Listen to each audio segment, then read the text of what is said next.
Good afternoon, everyone, and welcome to another edition of Story Time. Now, today we are going to finish the story of Treasure Island. We were up and ready to go early the following morning. Silver read the directions on the map aloud. Start Skeleton Island. Big tree. Northwest to Spyglass Hill. Tall tree. 10 paces south. From the map, we could see that Skeleton Island was a tiny island that lay alongside the bigger island we were on. We made our way down to the shore and piled into the two rowboats. When we reached Skeleton Island, Silver ordered the men to fan out and search for a big tree. He was worried that given the chance, I would run off, so he bought a rope from the boat which he tied through my belt to his own to stop me from getting away. A short while later, we heard a shout from within the forest. We rushed towards the sound and were horrified to find Israel Hands standing over a skeleton. It had an eye patch and a tatty blue jacket with a cutlass tucked into the belt.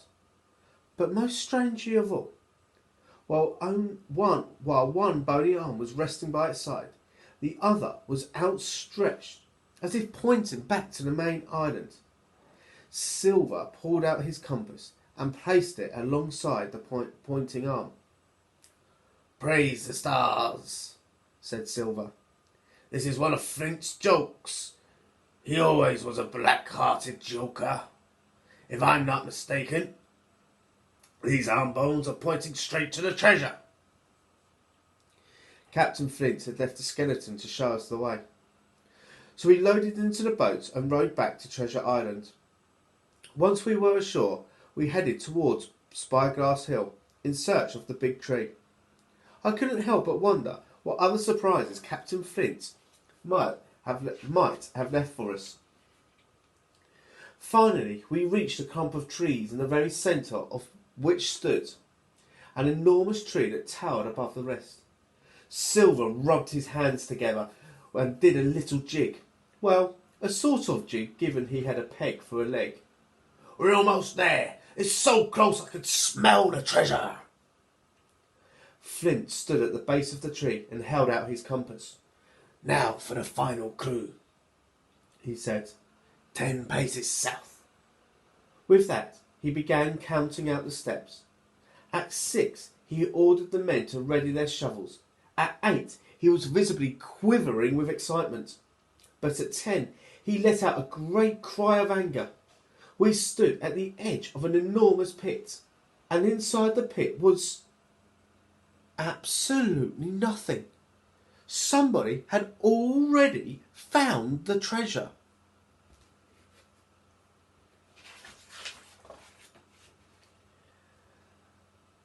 As we all stood in shocked silence, we heard a voice called out from the tree.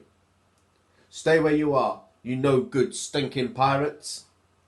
It was Squire Trelawney. He stepped out from the trees along with Dr. Livesey, Captain Smollett and Ben Gunn.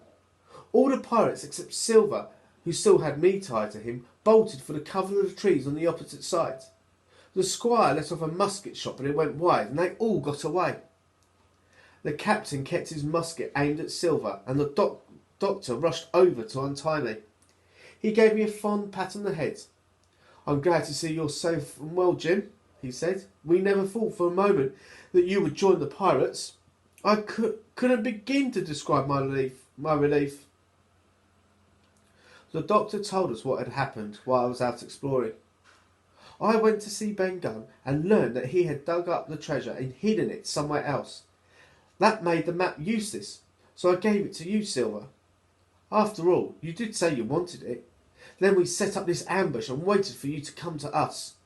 Silver scowled, and the doctor seemed quite pleased with himself.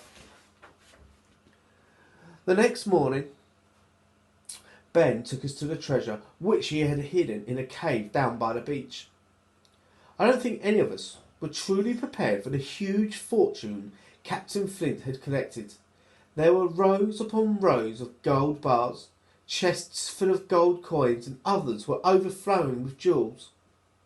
While the rest of us were awed, Silver seemed distraught by the amount of treasure that could have been his. I could swear I even saw a tear slide from the corner of his eye down his cheek. We spent all that day loading the treasure into rowboats and out to the Hispaniola. We had the treasure and we were going home. Silver was to come with us. He would be taken back home and charged with piracy. We would leave the other pirates marooned on the island. Ben Gunn assured us that would be a harsher punishment as any. We left them some food and some supplies on the beach before we made our final trip out to board the ship and set sail. They would never cause trouble on the high seas again.